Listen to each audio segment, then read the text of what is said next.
I don't want to blame the federal government. The Yoruba has a proverb.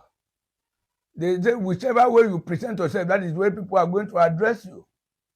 Whatever you call your son, that's the way people are going to call your son. So that is it. I don't think the kind of state of emergency that was declared there, though it's belated now because the governor is coming in. It's belated now and the matter is in court, so I don't want to really dwell much on it.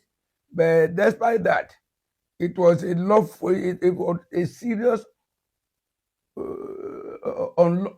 lawlessness that Mr. President declared state of emergency in Rivers State, whereas Borno State, Plateau State, Benue State, where they are killing in hundreds on a daily basis, state of emergency were not declared. But for political purpose and for political gain, he declared state of emergency in Rivers State, and Rivers people have taken it. So what do you expect anybody to say?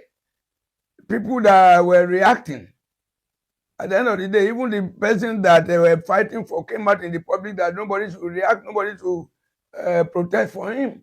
At a particular time, the governor himself came out to say, and Rivers people should even go and be appreciative to Mr. President for him to have declared state of emergency. That if state of emergency was not declared at that particular time, that possibly something else would have happened. So how can you be crying more than the bereaved? Everybody knows that. A lot of people may not want to talk. When you are talking about protection, just 2 days ago, almost 66 people were slaughtered again in Borno State. There is still continuous killing in Katsina State. There is still continuous killing in Benue State, in Plateau State, even in Kogi State. They are still killing on a daily basis. People are not sleeping with their two eyes closed. There are still killings and kidnapping in Zamfara and every other thing. So everybody knows that today Nigeria is an unsafe territory. And when you talk about the welfare of the people, and I think the two basic things that the government should do is to protect the life and property and general welfare of the people. What are we talking about now? Is there electricity you are seeing that is available? Is it water? We have the Ministry of Water Resources. Where is the water? Every other person has to sink his own borehole. You sink a borehole, there's no electricity, and the fuel is so exorbitant. You can't run generator. So that you see people taking bucket, going to almost 1 kilometer away to go and fetch water. So is it education that we say is okay? Is it health sector that is okay? Look at it, less than a week now. A medical doctor collapsed after 72 hours of continuous walking. He died. So what are we talking? Why will you allow somebody that's supposed to do shift of about 8 hours to do 72 hours? So which aspect of life? What is affordable now today in Nigeria? Life is becoming unaffordable on its own. So to me, there's nothing like welfare. There's nothing like security presently. Who can we trust? Sometimes ago when Buhari was coming, we were shouting Uzziah. Buhari came in triumphantly. What did he do? He brought Nigeria backward for over 20 years. Tinubu was coming there, a Milokan slogan. And people queue up to vote, though it's a vote. Just 8 million votes in the country of 230 million. And somebody was swearing as Mr. President. How far has he gone? Without consulting with any cabinet, without consulting with any advisor, he manned the podium. The day of his swearing in, and this opportunity is gone. And since that day, peace is gone. Since that day, quality feeding is gone. Since that day, quality clothing is gone. Since that day, Nigerians that are managing fuel to run generator to provide light and illumination for the environment, they can't afford it again. So darkness took over.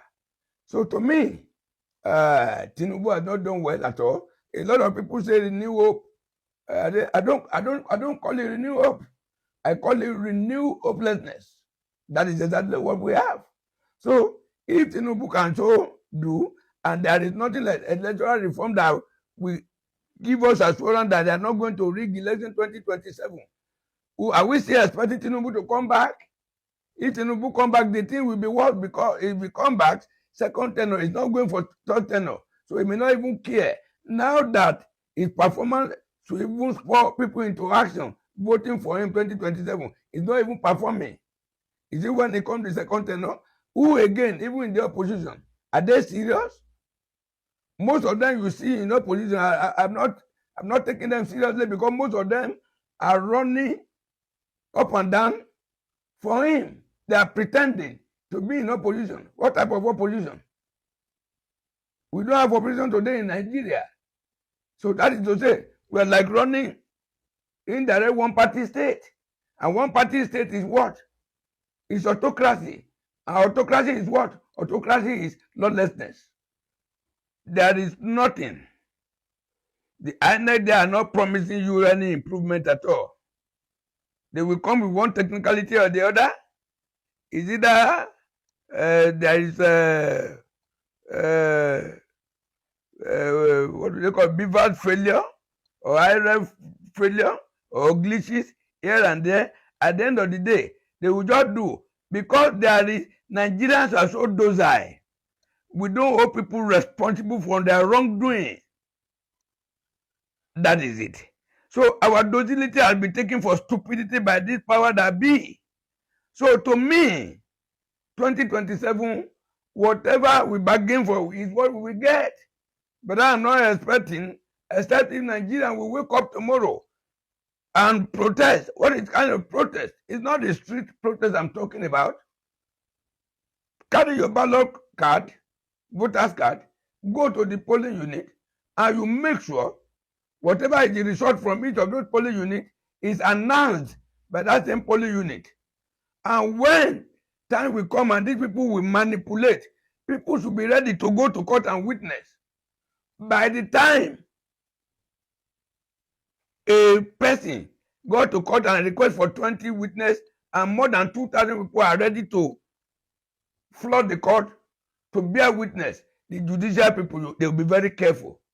That is it. But our nonchalant attitude towards what happened after the election is what is even allowing the judiciary to play in favor of some other disgruntled and bad leaders. Why am I saying this? Before they change the system, definitely there must be review of Nigeria Constitution as regards that. Is there any review now by the National Assembly? Who are the people in the National Assembly? The 10th Assembly? They are already behaving like an annex of the presidency? That is it. So to me, I think Mr. President will just look for any loyal guy, even if he's a card member of APC, it doesn't matter. Nigerians are so those that will not talk. They will just look for somebody who pay the piper, will dictate the tune. That is it. So to me, I'm not expecting anything positive from the angle of INEC. If the man there now goes, definitely they are still going to. Mr. President will look for a very loyal guy. And I point again that there's nothing anybody can do in this country. The only thing, we still have some credible Nigerians. We still have some Nigerians that they can stake their life instead of them to be corrupt. We still have some Nigerians today, the own money in the Central Bank of Nigeria cannot buy their conscience. But are those people going to be considered? If you are highly principled in this country today, you are enemy of the wicked people. That is it. So to me, the way the appointment of INEC chairman and commissioners come about, I think that way should be changed. They should amend the constitution to that one. So let all members of political party be in a board that are going to nominate and interview somebody before they send such a person to the Federal National Assembly for clearance. So let all the members of political party have a stake. That is it. But for Mr. President to go and look for one of his old loyalists, an ally, or a very garrulous minister, Or special advisor will go and bring somebody that could be loyal to him. They tell him to swear before juju if we are going to work against them. And at the end of the day, Mr. President will just announce his name. If that is the way the thing continues, no way. You cannot be doing things the same way and be expecting a different result. If the way the emergence of INEC chairman, if the way they are becoming is the way it is going to come, definitely there is nothing positive that will come out of it. I just want to advise Nigerians to first of all remain law abiding. But I think our simplicity, our docility, our gentility is becoming too bad. And that is why these people take us for granted. We should rise up once. 2027 is another opportunity for us to rise up, vote for the candidate of our choice, stand on the neck of INEC so that INEC will not be able to. The people in power, all the people in power put their power together is not up to the power of the people. So, but if we have our power as a people and we don't want to utilize that our power, INEC will just mess you up. At the end of the day, judiciary, you will vote, the whole state will vote 3 members of House of the tribunal will come and dictate who wins the election. So Nigerians should wake up in the positive. We don't need to take laws into our hands, but we can vent our anger through protest. And the best protest is to. Alright guys, you've all heard it now. He said the main protest is to protest with our voters card. Because there is nothing anyone can do now. You understand? The impunity, in fact, I don't understand. These people can't just feel say Nigeria, they their pockets. Now they get Nigeria, you get. Nigerians are saying Tinubu must go. That they are tired of him. All his policies is just anti-people. Nigerians have been suffering since they enter here. Funny enough, FBI see they one side they drag them. You understand? Anyway, guys, I'm dropping it here. Let's hear from you. Drop your comment below the comment section. Share this video, make it go viral so that Nigerians can understand how the matter they be today. Thank you. See you in my next video and bye for now.